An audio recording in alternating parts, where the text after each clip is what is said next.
নমস্কার বন্ধুরা, কেমন দেখলেন গতকালের ম্যাচ? এখনো পর্যন্ত এই আইপিএল এর সবচেয়ে বড় থ্রিলার বললে কম বলা হবে, কারণ 111 রান এখনো পর্যন্ত কোনো আইপিএলে এটা ডিফেন্ডেড হয়নি। এর আগে ছিল 116 রান, তাও সেটা 2009 সালে ডিফেন্ডেড হয়েছিল বাই সিএসকে, যতদূর মনে পড়ছে। কিন্তু 111 এই প্রথমবার পাঞ্জাব কিংস খেলা থেকে হারিয়ে গিয়েছিল, যখন 2 উইকেট পড়েছিল কলকাতার। প্রথমেই দুটো উইকেট পড়ে গেছিল কলকাতার, এই যে 7 রানে 2 উইকেট। তারপর দেখুন একটা প্রায় 55 রানের পার্টনারশিপ, 55 রান মানে 62 রান 2 উইকেটে, এবং 7 ওভার 4 বলে। তাহলে ভাবুন আর কত রান দরকার। আর দরকার 112 রানের টার্গেট ছিল, 50 রান বাকি ছিল। আর তার মানে ওইখান থেকে ম্যাচ 7 ওভার 4 বলের থেকে 15 ওভার 1 বলে ম্যাচ খতম, ফিনিশ, টাটা বাই বাই, পুরো হয়ে গেল। এবং অসাধারণ বল করলেন চাহাল। ম্যাক্সওয়েল কিন্তু কাজের কাজটা করে দিয়েছেন। ওই ভেঙ্কটেশ আইয়ারকে যে এলবিডব্লিউটা করলেন, ওইটাই কিন্তু খেলার অনেকটা টার্নিং পয়েন্ট হয়ে গেছে। কারণ রাহানে আর রঘুবংশী ঠিক আছে, অনেকক্ষণ খেলেছেন, আউট হয়ে গেছেন, ঠিক আছে। ওই 72 রানে 4 উইকেট থেকে ম্যাচটা কিছুই হয়নি। এবং তখনও যারা নজর রাখছিলেন রেটের দিকে, তারা তখনও জানেন যে রেট কিছুই বাড়েনি। কলকাতার তো একসময় রেট বন্ধ হয়ে গেছিল, তারপর কিছুই তফাৎ হয়নি। কিন্তু তারপর এই পঞ্চম উইকেট পড়ার পর একটু নড়ে চড়ে বসেছিল রেটটা। তারপর রিঙ্কু সিং কিন্তু বাজে আউট হয়েছেন, খুব বাজেভাবে। রিঙ্কু সিং আউট হওয়ার পরে খেলাটা আস্তে আস্তে ওদের দিকে প্রায় ঘুরে গেছিল। সেখান থেকে আন্দ্রে রাসেল 2খানা 6 1খানা 4 মারলেও খেলাটা কবজা করতে পারেননি নিজের হাতে। আর রমনদীপ এসেই টপ করে আউট হয়ে যাওয়াটা কিন্তু আরও চাপ দিয়ে দিয়েছে। আর শেষ লগ্নে মার্কো জ্যানসেন অসাধারণ বোলিং করেছেন, অসাধারণ। বৈভব আরোরা বা হর্ষিত রানা এরা রান করবেন এটা এক্সপেক্টেড নয়। যদি করতেন সেটা অনেক বেশি লাভ হতো কেকেআর এর জন্য। কিন্তু এরা রান করতে পারেননি, কোনো সমস্যা নেই, এটাই এক্সপেক্টেড, যে ওরা বলে ওদের কাজটা করে দিয়েছে। যদি আমি শুধু আর সেই বোলারদের নিয়ে বলি তাহলে ঠিক হবে না, কারণ কলকাতার বোলাররা অসাধারণ বল করেছে। বরুণ চক্রবর্তী 4 ওভারে 21 রানে 2 wicket. Sunil Narine 3 over 14 run 2 wicket. Sunil Narine বেচারা আর বলই করতে পারলো না। 15 ওভার 3 বলে ওদের ইনিংস শেষ হয়ে গেল। এদের হলো 15 ওভার 1 বলে। দেখুন রান রেট দুজনকার কত কাছাকাছি। এদের 7.16, কারণ এরা 111 করেছে, এদের 6-এর বেশি জাস্ট। এবং শুরুর দিকে হর্ষিত রানা যে প্রথমেই কোমরটা ভেঙে দিয়েছেন, সেখান থেকে আর ঘুরে দাঁড়াতে পারেনি পাঞ্জাব। তো যাই হোক, কালকে একটা অসাধারণ লো স্কোরিং থ্রিলার আমরা দেখলাম। সবচেয়ে বেশি রান করেছেন এখানে আংরিক্স। রঘুবংশী 37। সারা ম্যাচে একটাও হাফ সেঞ্চুরি নেই। এবং এই নিয়ে পঞ্চমবার আইপিএলে দুটো টিমই অল আউট হয়ে গেল। এটা কিন্তু সাধারণত দেখা যায় না, যে দুটো টিম অল আউট হয়ে যাওয়া। এটা দেখা গেল। কাল খেলা হয়েছে 30 ওভার 4 বল, 40 ওভারের ম্যাচ। 30 ওভার 4 বল খেলা হয়েছে এবং অসাধারণ থ্রিলিং ম্যাচ।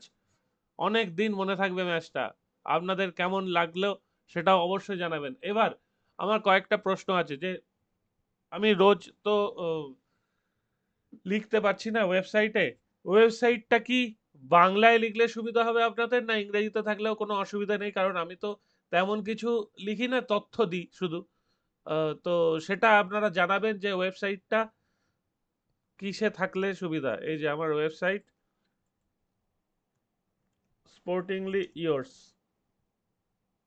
দেখুন একদম HTTPS আছে, sportinglyours.xyz।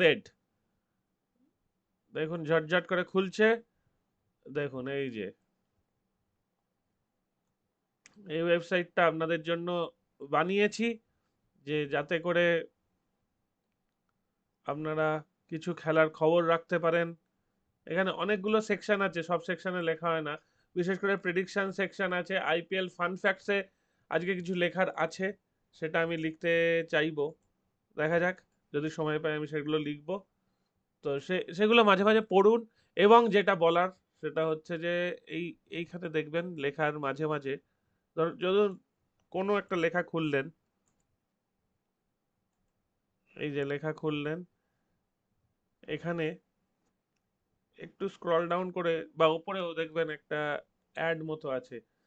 যদি ইচ্ছা হয় একটু অ্যাডে ক্লিক করে দেবেন, তাহলে আমার লেখার যে পারিশ্রমিক সেটা উঠবে। বুঝতেই পারছেন, অনেক ভাবনা চিন্তা করে লিখতে টিখতে হয় এবং কিছুটা পরিশ্রমও লাগে, তাও সময় পাই না রোজ। তবু যদি আপনাদের ইচ্ছা হয়, যদি মনে হয় যে হ্যাঁ দাদার লেখা এবং ভিডিও ভালো লাগছে, তাহলে একটু অ্যাডে ক্লিক করে দেবেন, এইটুকুই বলার। যাই হোক, এবার আসি আজকের ম্যাচে। আজকে খেলা হবে দিল্লিতে। দিল্লি 2 নম্বরে, রাজস্থান রয়্যালস 8 নম্বরে। দিল্লি 2 নম্বরে, তার কারণ আগের দিন সবাই নিশ্চয়ই মনে আছে যে মুম্বাইয়ের সঙ্গে দিল্লি জিততে জিততে ম্যাচটা পরপর 3 বলে 3টে রান আউট, খেলা শেষ। অসাধারণ একটা শেষ হয়েছিল, 3টে রান আউট কিন্তু টপ করে দেখা যায় না, সেটাও ঘটেছিল এবং খেলা ওইভাবে শেষ হয়ে গেছিল। তো আজকে আমরা একবার দেখে নিই pitch. Delhi has recently become a heaven for batters with run scoring in an all-time high. In last 7 games, teams batting first have posted scores excess of 200 each time and they have also owned. The surface of DCMI game was once again a belter where the home side almost chased down 206, but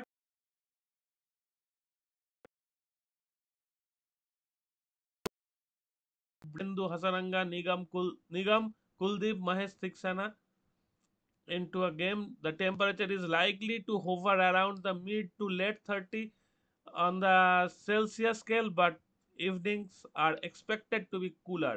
দিল্লিতে সাধারণত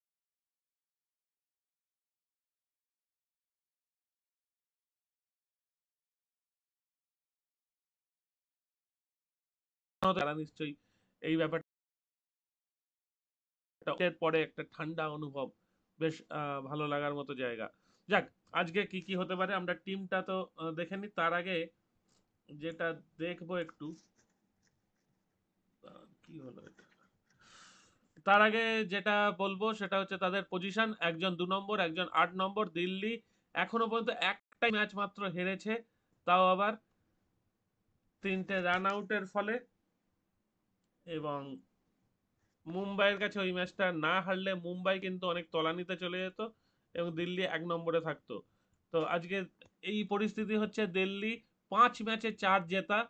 আজকে যদি জেতে তাহলে 10 point হবে, কিন্তু এখনো পর্যন্ত সবচেয়ে ভালো ব্যাপার লক্ষ্য করে দেখুন, এখনো পর্যন্ত সবাইকার প্রায় 7টা করে ম্যাচ হয়ে গেছে, মানে 7টা ম্যাচ যাদের হয়ে গেছে তাদের কিন্তু হাফ অফ দ্য টুর্নামেন্ট খেলা হয়ে গেছে। 6টা ম্যাচ যাদের হয়েছে তারা হাফের প্রায় কাছে পৌঁছে গেছে।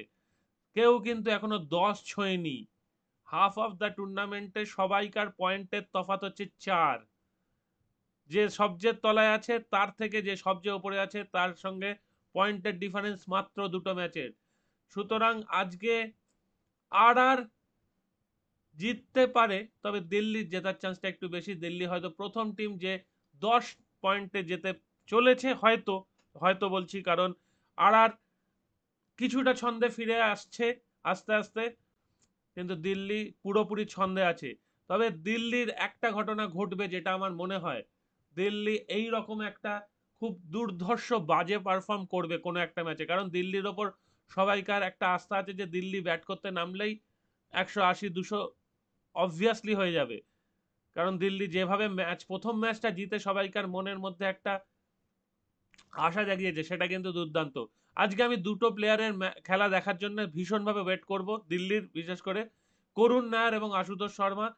এই দুজনের ব্যাটিং দেখাটা আমার কাছে খুব আরামদায়ক হবে। যদি এই দুজন ভালো করে ব্যাট করতে পারে তাহলে ভালো। আশা করব দিল্লি প্রথমে ব্যাট করুক, তারপর যেমন খুশি রান করুক। যদি ভালো রান করতে পারে তাহলে খেলাটা জমবে।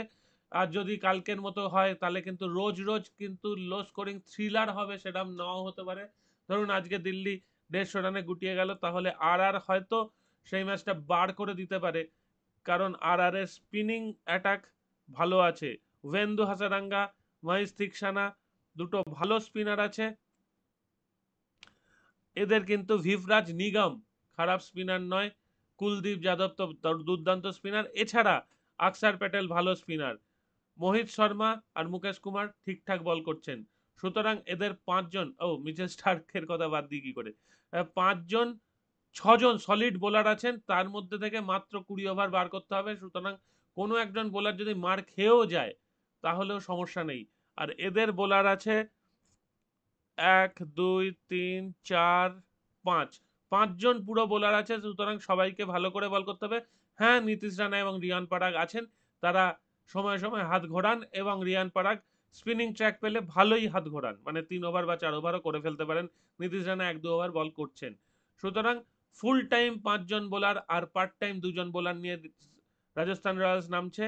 আমার কাছে একটুখানি এগিয়ে আছে দিল্লি ক্যাপিটালস, তবে অঘটনটা ঘটতেও পারে, রাজস্থান রয়্যালস আজকে জিতে 6 পয়েন্টে যেতে পারে, এবং দিল্লি সেই 8এই আটকে থাকতে পারে। দিল্লি যদি 8 থেকে 10-এ চলে যায় তাহলে কিন্তু প্রথম টিম যে 6টা ম্যাচ খেলে 10 পয়েন্টে পৌঁছে গেল, সেটাই কিন্তু প্রথম টিম হবে।